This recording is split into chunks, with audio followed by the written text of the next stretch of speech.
जोरदार ताली बजाकर साधुवाद।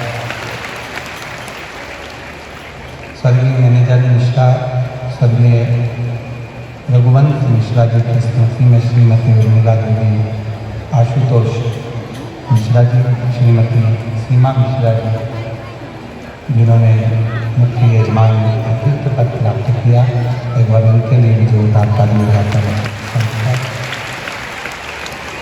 स्वर्गीय अकबर सिंह टरू सिंह सेंगर जी की स्मृति में श्रीमती बुद्ध कुंवर जी, श्री लालजी सिंह सेंगर, सुशील सेंगर, मितुल सेंगर सूरत से, इन्होंने भी मुख्य यजमान पद ग्रहण किया। एक बार जोरदार ताली बजाकर उनके लिए धन्यवाद। सूरत नगर में ये कथा का दूसरी बार दिव्य हो गया है।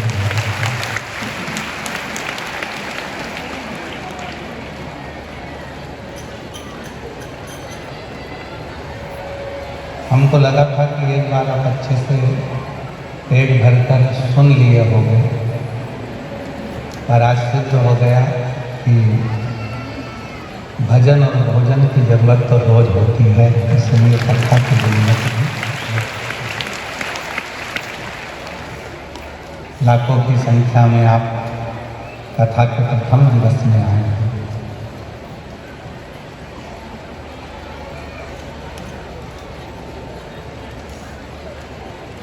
कपड़ा और डायमंड की पवित्र धारा है। यहाँ हीरे को तराशा जाता है और जिन कपड़ों को आप और हम पहनते हैं वो वस्त्र इसी गुजरात सूरत के पवित्र धरा से निकल कर आपके हमारे पास पहुँचते हैं।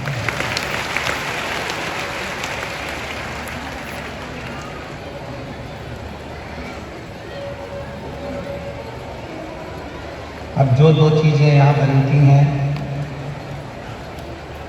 डायमंड भी बनता है और कपड़ा भी बनता है, पर मेरे महादेव ये दोनों चीज़ें ही नहीं बनती, दोनों ही धारण।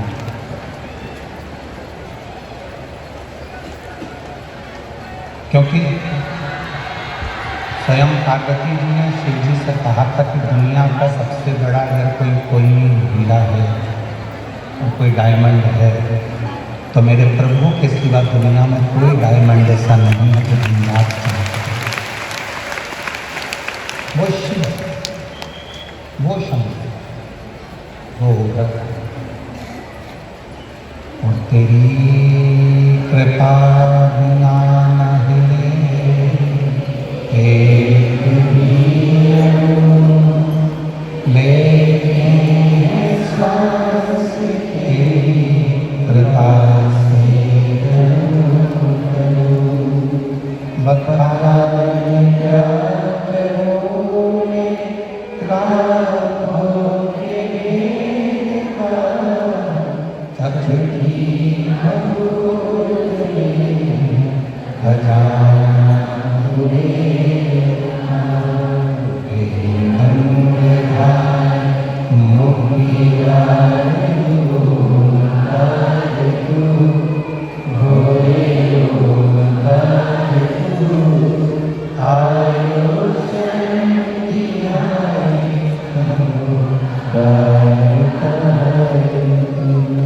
एक बड़ा सुंदर सा प्रसंग से 2026 की प्रथम शिव महापुराण कथा को प्रारंभ करना।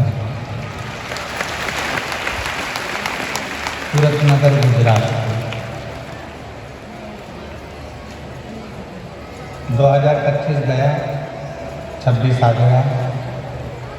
उम्र आपकी भी बड़ी, हमारी भी।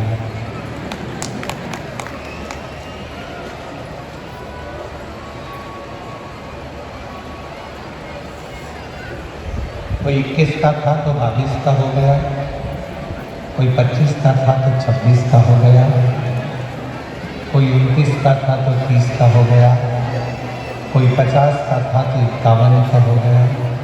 सबकी उम्र बढ़ी। एक बार पार्वती जी ने शिव जी से पूछ लिया था कि तुम्हारी उम्र कितनी है।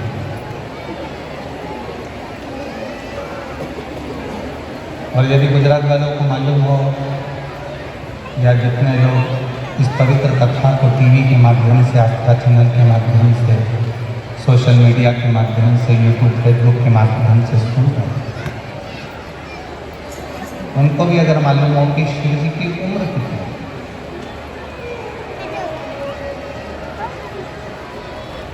भगवान शंकर की अवस्था कितनी है,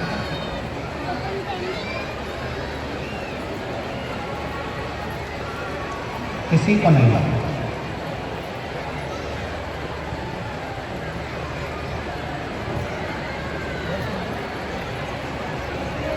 एक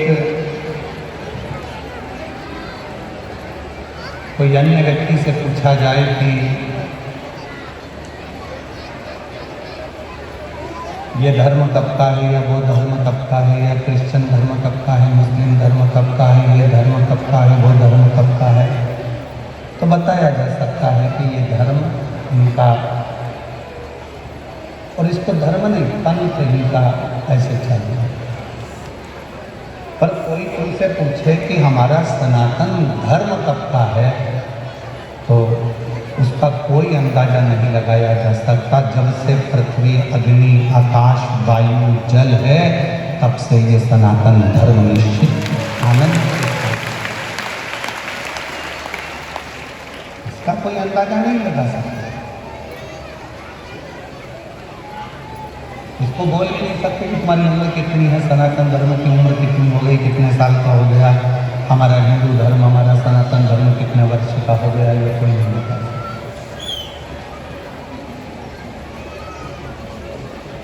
उसी तरह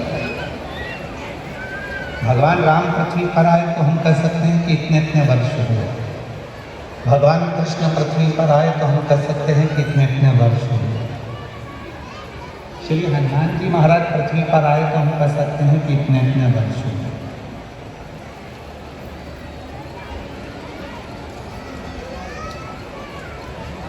परशुराम भगवान पृथ्वी पर आए तो हम कह सकते हैं कि इतने इतने वर्ष हुए।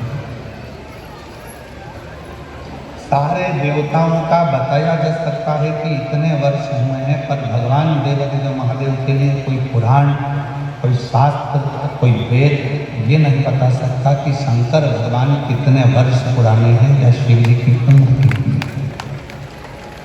अवस्था कितनी है, ये शिव जी के लिए कोई नहीं बता सकता।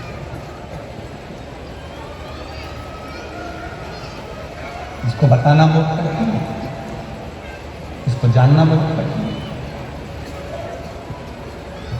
तो पार्वती जी ने शिव जी से प्रश्न किया, और प्रश्न भी इतना सुंदर था कि तुम्हारी अवस्था कितनी है, तुम्हारी उम्र कितनी है।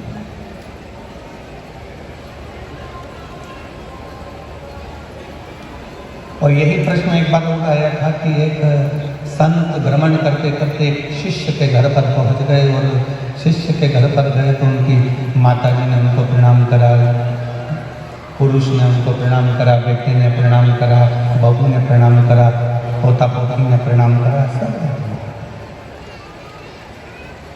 और संत ने भी पूछा,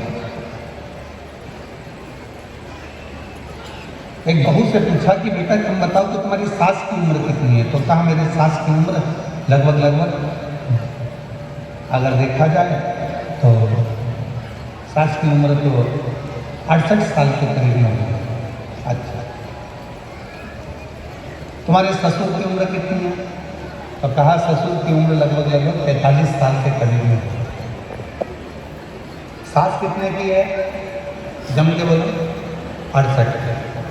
ससुर कितने का है, 45। फिर पूछा बेटा ये बताओ कि तुम्हारी उम्र कितनी है, कहा गुरुजी मैं 38 साल का। अच्छा, पति की उम्र कितनी है, कहा गुरुजी बस कल ही पैदा हुआ है।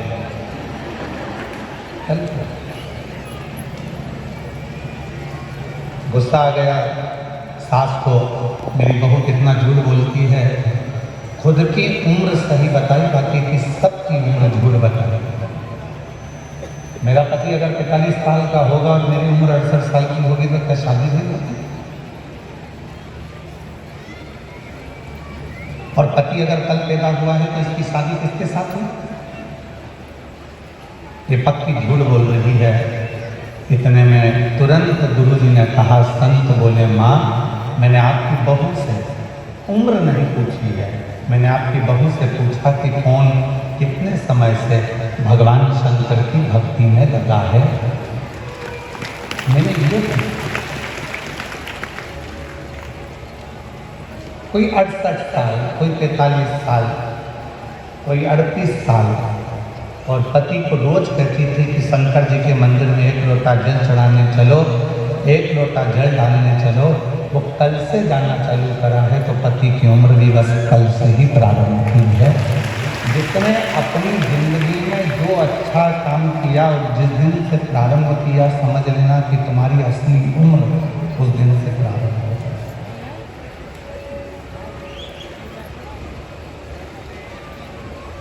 तुम्हारी सही उम्र उस दिन से प्रारंभ है। पार्वती जी ने शिव जी से पूछा कि तुम्हारी अवस्था कितनी है? शंकर भगवान कुछ नहीं बोले, मुस्कुराए। कभी कभी कोई प्रसंग ऐसा होता है जिसमें पति पत्नी का कोई उत्तर नहीं देता है और वो मुस्कुराता है। और कभी कभी ऐसा भी होता है कि पत्नी कोई प्रश्न लेकर जिद कर पकड़ लेती है तो पति को उत्तर देना ही पड़ेगा।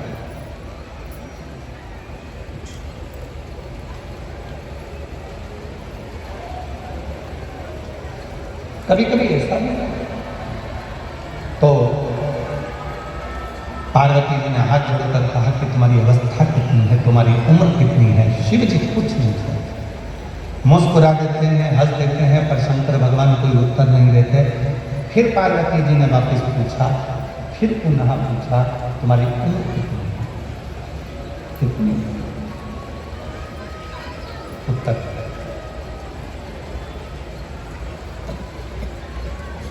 पार्वती जी बार बार शंकर भगवान से पूछ रहे हैं, तुम्हारी उम्र कितनी है, तुम्हारी अवस्था कितनी है, तुम्हारी उम्र कितनी है, तुम्हारी अवस्था कितनी है। तब देव महादेव ने आखिरी में पार्वती जी से कहा, पार्वती मेरी उम्र जानकर, अवस्था जानकर तुझे करना है क्या? करना तुझे अवस्था जानकर? शिव जी बोले, सुन पार्वती, मनुष्य की अवस्था कितनी भी हो, उम्र कितनी भी हो, पर हृदय हमेशा उसका जवान होना चाहिए, मन उसका जुबान होना चाहिए। क्योंकि 80 साल की उम्र में भी अगर वो काम कर रहा है, 70 साल की उम्र में भी काम कर रहा है, और उसका मन अगर जवान है, उसका हृदय अगर युवान अवस्था का है, तो फिर वो धोखा नहीं खा सकता, अपने कर्म को पूरी लगन से करता।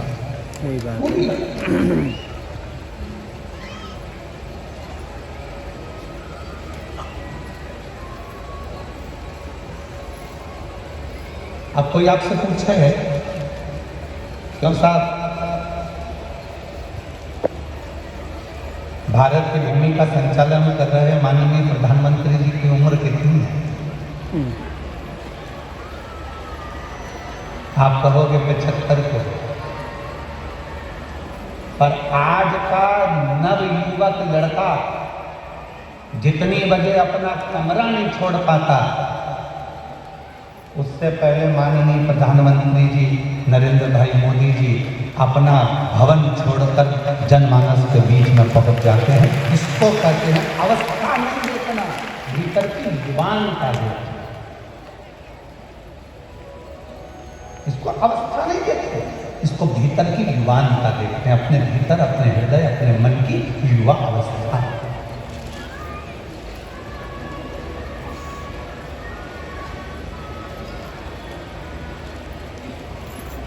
बुढ़ापा नहीं देखा।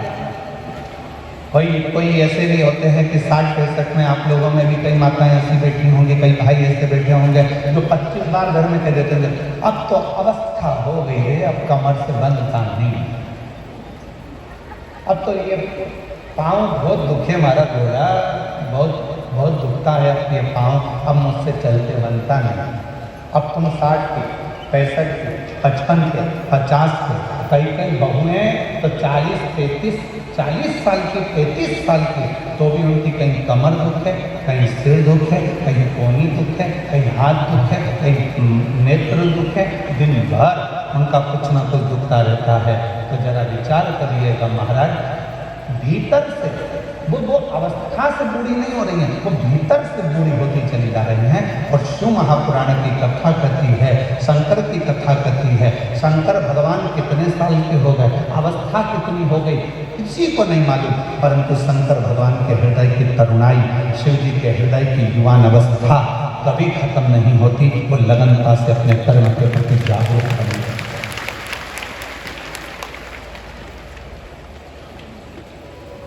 आप कितने जागरूक हैं आपके ऊपर निर्भर करता है।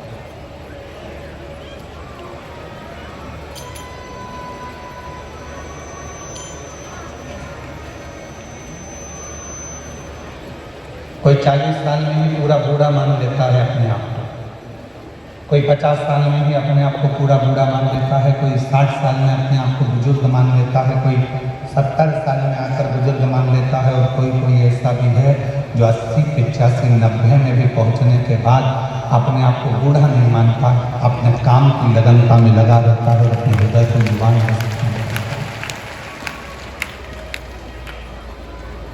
अपने भीतर की युवान अवस्था वो खत्म ही नहीं होनी।